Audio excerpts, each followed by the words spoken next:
Completamente de blanco, completamente de azul, el Dreamland Gran Canaria, salto inicial, el primer ataque es para el conjunto local, ahí está la penetración, el primer mate, espectacular.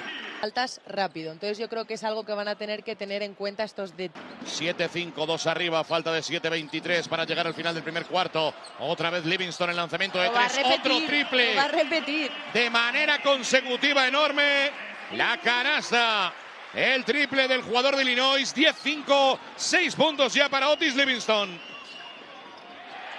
Recuperación por parte del Básquet Girona. Al contraataque, el pase picado. Dentro,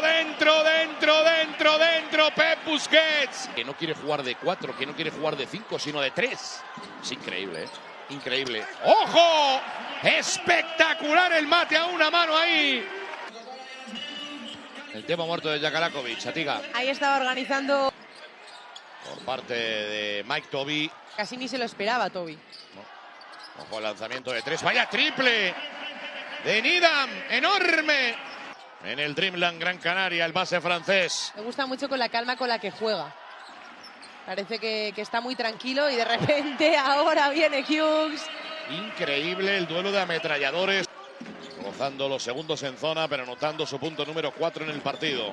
5-1, 4-9, 2 arriba para el Básquet Girona. Lanzamiento de 3 que entra de Needham.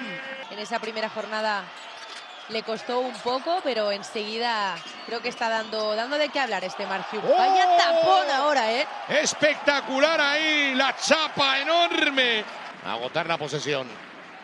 Una de las cosas que le estaba pasando factura era esa. ¡Oh! Y ese triple que se acaba de sacar de la manga. Pepe Vildoza, desde más de 7 metros, enorme.